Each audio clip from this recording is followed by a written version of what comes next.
Sa kaharian ng Aurea, ang hari at ang kanyang mga kabalyero ay nangangabayo patungo sa burol habang hinahabol nila ang isang dragon. Sinundan nila ang hayop sa loob ng kuweba, kung saan ang grupo ay nagulat sa kanilang nakita.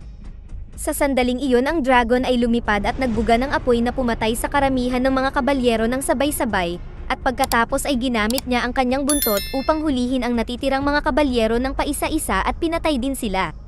Sa huli, nilapitan niya ang hari, na lumuhod sa lupa upang hintayin ang katapusan. Makalipas ang maraming siglo, sa isang lupain sa Hilaga, nagsisibak ng kahoy sina Floria at Elodie. Sila ay mga anak ng pinuno ng bayan at sinusubukan nila ang lahat ng makakaya upang tulungan ang kanilang nasasakupan, na nagdurusa sa gutom at lamig dahil sinisira ng taglamig ang lupain.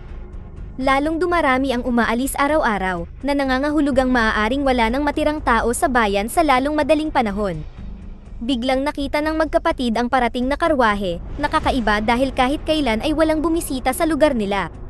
Nagmamadali silang bumalik sa tahanan nila upang hanapin ang kanilang ama na si Lord Bayford at ang stepmother na si Lady Bayford na nakikipag-usap sa isang madre, na nagsabing gagawin ito ni Elodie bago umalis. Pagkatapos ay sinabi ni Lord Bayford kay Elodie na gusto ng maharlikang pamilya ng Aurea na magpakasal siya sa kanilang prinsipe. Noong una, tumanggi si Elodie, ngunit binago ni Lord Bayford ang isip niya nang sabihin niya na ang bayan nila ay makakatanggap ng sapat na pera upang iligtas ang kanilang buhay sa marami pang darating na taon. Maya-maya ay naglakbay ang pamilya patungo sa Aurea. Nang malapit na sila sa destinasyon, ang barko ay pumasok sa napakakapal na ulap at kinilabutan ang grupo sa mga katakot-takot na mga figura sa dilim, ngunit ito pala ay mga estatwa ng dalawang higanteng dragon. Sa sandaling nakarating sila, ang pamilya ay namangha sa kung gaano kasagana ang lupain at ang napakagandang kastilyo. Dinala sila ng mga katulong sa kanilang mga silid at ipinaalam sa kanila na makikilala nila ang maharlikang pamilya sa susunod na araw. Pumunta si Elodie sa balcony upang tingnan ang tanawin at napansin niya sa isa pang balcony ang babae na kasing edad niya, na hindi nagtagal ay isinama ng katulong. Noong gabing iyon, hindi makatulog si Elodie kaya gumuhit na lang siya. Pagkatapos ay pumunta siya sa balcony upang makalanghap ng sariwang hangin at napansin niyang walang ilaw sa silid ng nakita niyang babae kanina. Nagulat din siya nang makita ang mga sulo sa di kalayuan, ibig sabihin ay may umaakyat ng bundok sa kalagitnaan ng gabi. Kinabukasan, nakilala ng pamilya ni Elodie ang mga maharlika. Ipinadala ni Reyna Isabel si Elodie upang makasama si Prinsipe Henry bago ang kasal. Sa una ay tila nagkakahiyaan sila, ngunit kalaunan ay nagkapalagayan sila ng loob at nagkaroon ng masayang pag-uusap. Matapos purihin ni Henry ang makasining na kaalaman ni Elodie sa kanyang liham, nagtanong si Elodie tungkol sa mga sulo na nakita niya kagabi. Ipinaliwanag ni Henry na isa ito sa 3 sinaunang seremonya para sa pagpaparangal sa kanilang mga ninuno, at iyon ang dahilan kung bakit ang kasal ay gaganapin sa parehong araw. Samantala, sa kastilyo, katatapos lang talakayin ni Lord Bayford at Reyna Isabel ang tungkol sa kasunduan at mukhang mabigat ang loob niya. Sinubukan ni Lady Bayford na tanungin siya, ngunit nangako siya na walang problema. Pagkaraan, sinubukan ni Lady Bayford na makipag-usap kay Reyna Isabel, na tila hindi nakikinig. Nang ipaliwanag ni Lady Bayford na sa tingin niya ay dapat magbuklod at magkasundo ang mga pamilya, sinabi ni Reyna Isabel na ang kasal ay parang negosyo lamang na ginawa dahil sa pangangailangan. Kailangan niya ng prinsesa at ang lupain ni Bayford ay nangangailangan naman ng pera. Pinaalalahanan din niya si Lady Bayford na anak lamang siya ng isang manggagawa kaya hindi niya dapat kalimutan ang kanyang lugar. Napansin ni Lady Bayford na mali ang sinabi ni Reyna Isabel na pangalan ni Elodie at sinubukan siyang itama, ngunit walang pakialam si Reyna Isabel at umalis. Sa gabi, si Lady Bayford na nag-aalala ay pumunta kay Elodie upang sabihin sa kanya na may kahina-hinalang nangyayari, kaya sa tingin niya ay dapat kanselahin ang kasal. Ngunit bago pa nila mapag-usapan ang mga bagay-bagay, dumating si Lord Bayford at pinatulog ang lahat. Kinaumagahan, tinulungan ng mga katulong si Elodie na maghanda para sa seremonya. Pinasuot siya ng magandang damit na may kasamang mapurol na punyal at diffuser na may pabango. Naging maayos ang kasal, nagpalitan ng singsing sina Henry at Elodie, nagsalo ng halik, at binigyan ng korona si Elodie.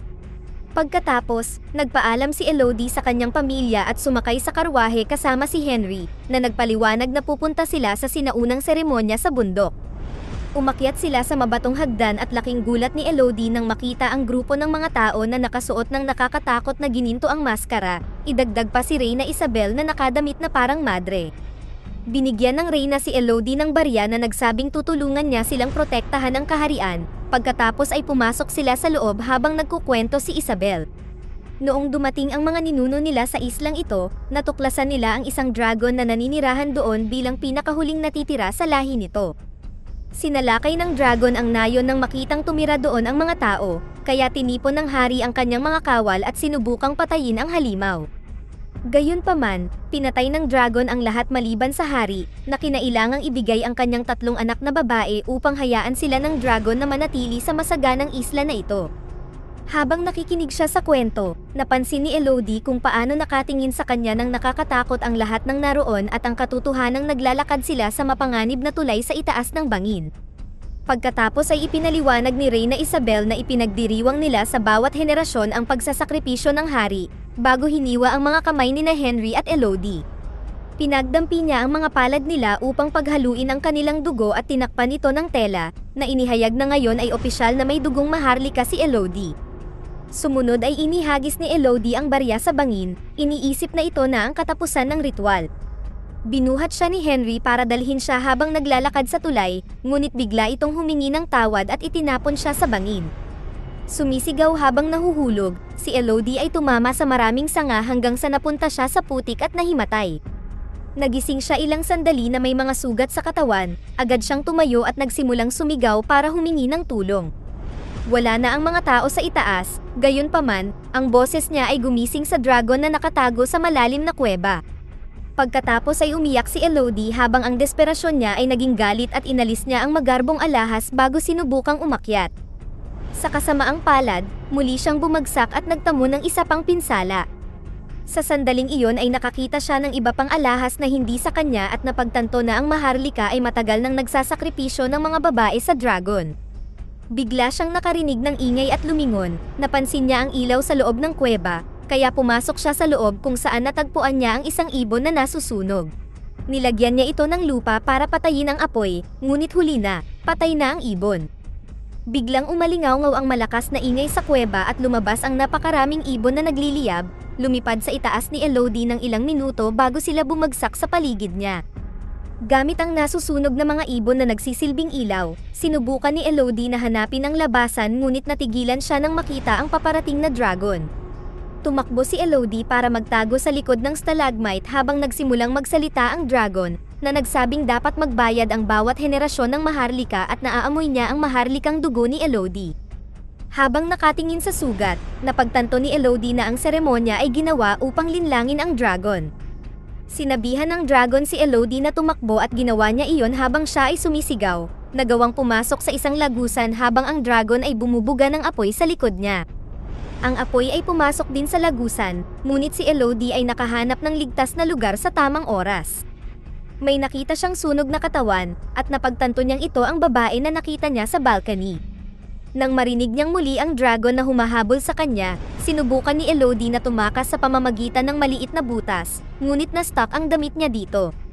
Papalapit na ang apoy, kaya pagkatapos ng maraming pagpupunyagi ay nagawa ni Elodie na tanggalin ang crinoline at tumakbo palayo, nagtago sa mas maliit na kuweba.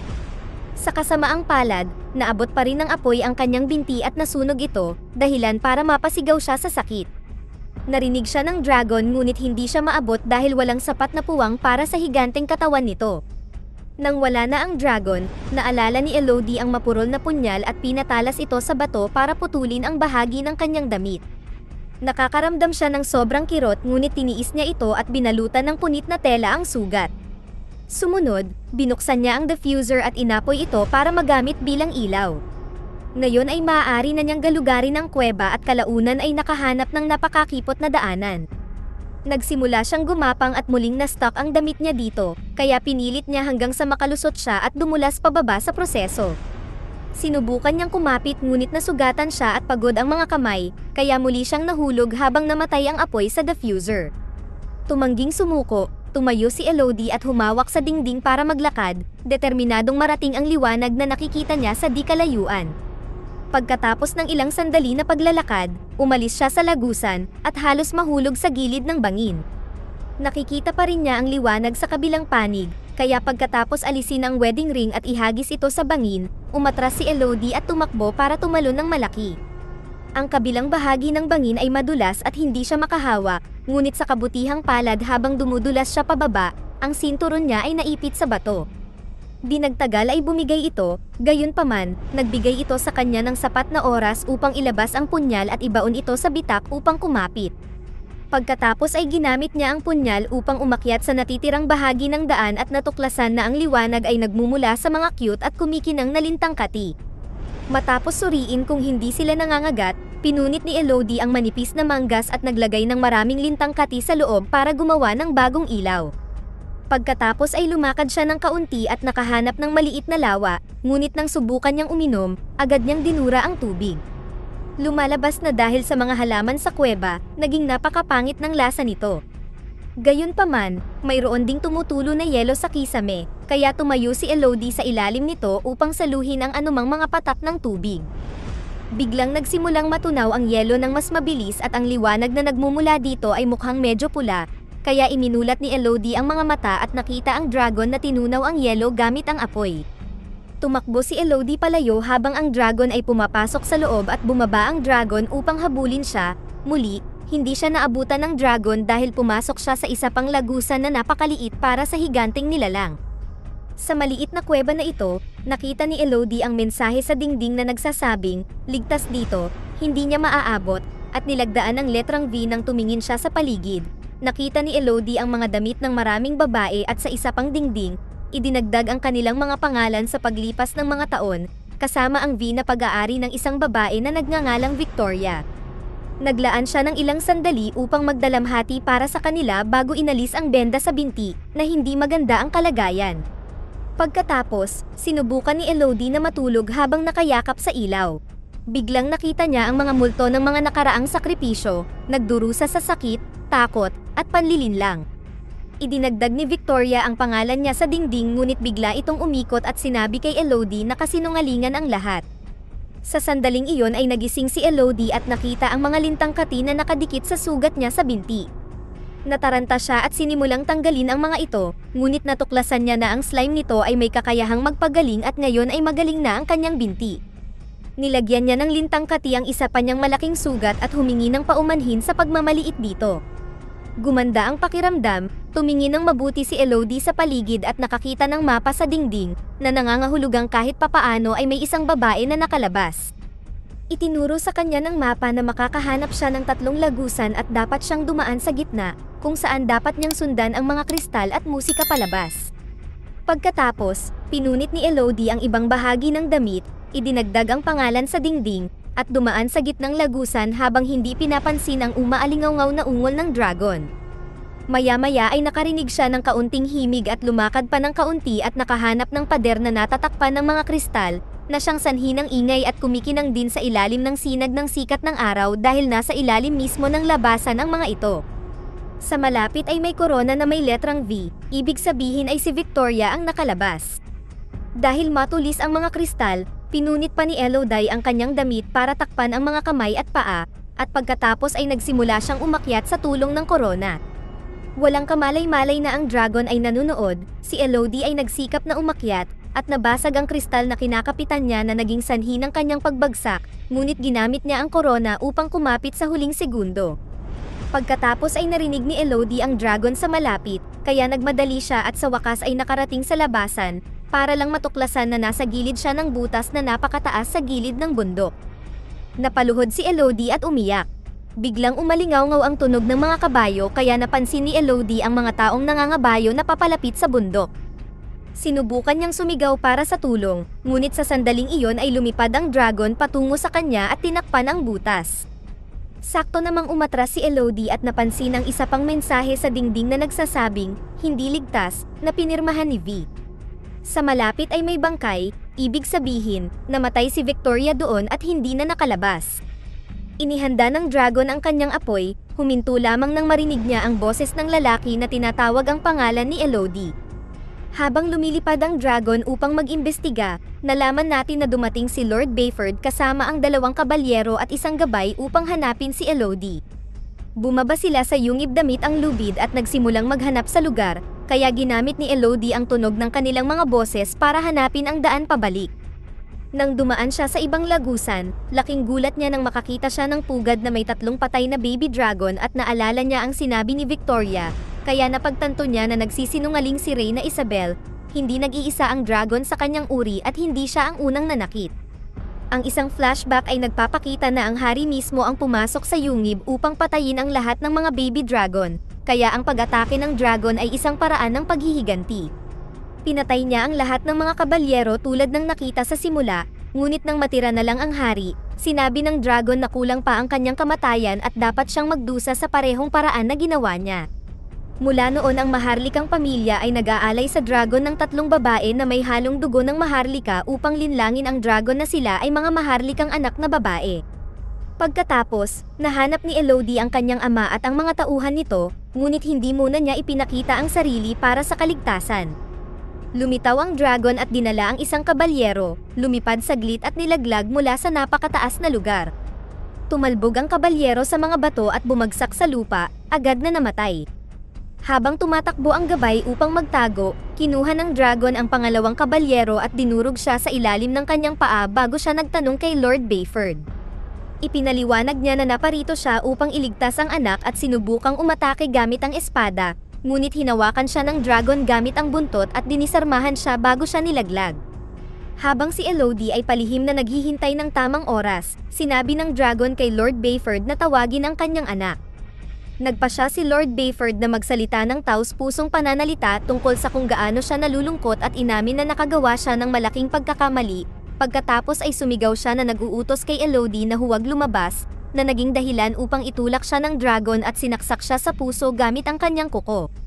Hindi mapigilan ni Elodie na makagawa ng ingay habang umiiyak at nagsimulang hanapin siya ng dragon, ngunit sa kabutihang palad sa sandaling iyon ay nag-ingay din ang bantay at sinundan siya ng dragon, sa pag-aakalang si Elodie iyon.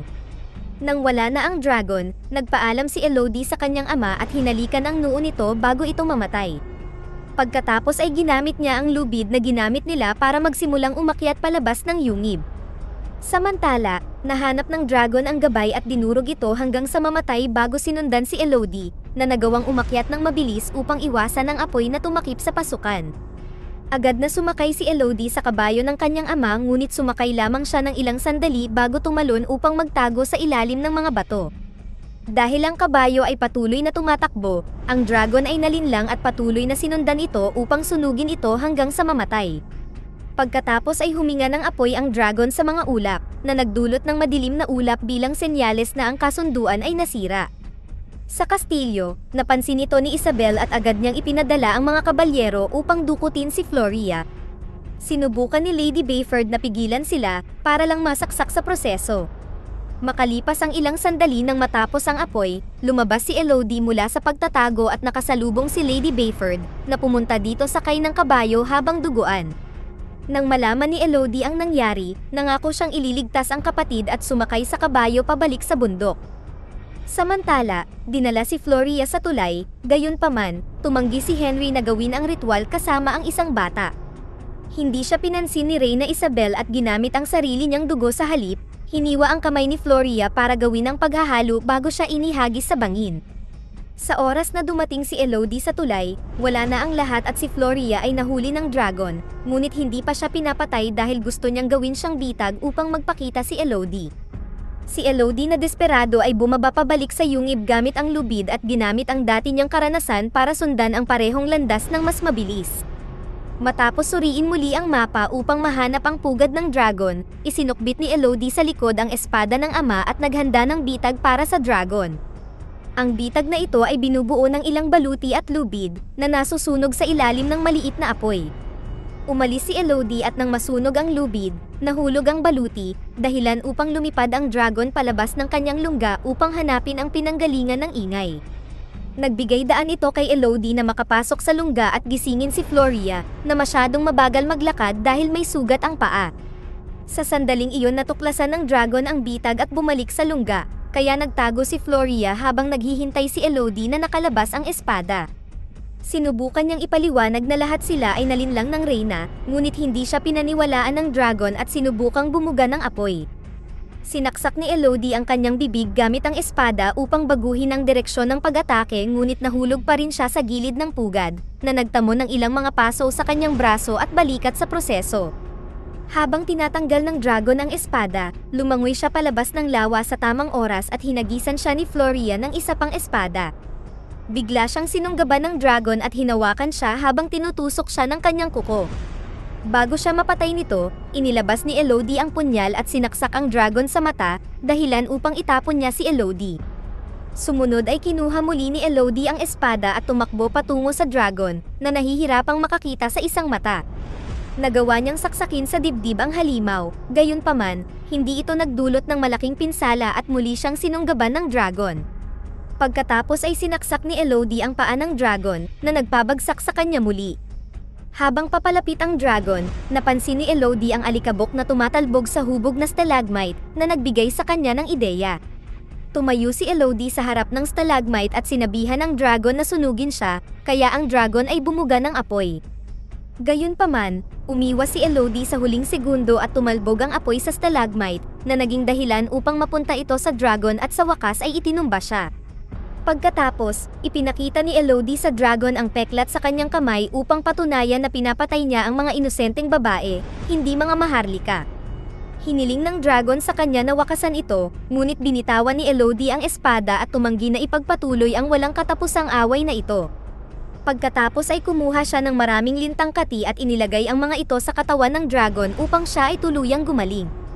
Samantala, sa kastilyo, isa na namang kasal ang ipinagdiriwang para malinlang nila ang pangatlong babae ng henerasyong ito. Biglang may dumating na barya sa altar at pumasok si Elodie, sinabihan niya ang bride na isama ang kanyang pamilya at tumakas. Pagkatapos ay sinabi ni Elodie sa mga mamamayan na maaari rin silang tumakas kung gusto nila, ngunit ang mga katulong lamang ang naniwala sa kanya at umalis. Sa sandaling iyon ang dragon ay nagpakita at bumuga ng apoy sa lahat ng naroroon, pinatay si Reyna Isabel at bawat maharlikang angkan upang ubusin sila. Habang nagpapanik ang lahat, ipinikit ni Henry ang kanyang mga mata at tinanggap ang parusa dahil alam niyang karapat-dapat siya rito. Hindi nagtagal ay gumuho ang kastilyo, ngunit lumayo si Elodie na nakataas ang ulo. Pagkalipas ng ilang araw, naghanda sina Elodie, Floria, at Lady Bayford na ngayon ay magaling na, upang umalis sakay ng barkong puno ng ginto at mga supply para sa kanilang mga mamamayan.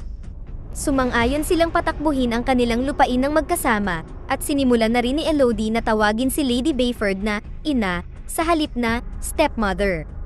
Habang nasa biyahe pa uwi, lumilipad ang dragon sa malapit at tumango kay Elodie bilang paggalang sa isa't isa. Dito na nagtatapos ang ating kwento. Sana ay nagustuhan nyo. Mag-subscribe na kung hindi ka pa nakasubscribe, pindutin na rin ang notification bell at like button upang matulungan ang channel, and leave a comment down below, and as always, thank you for watching.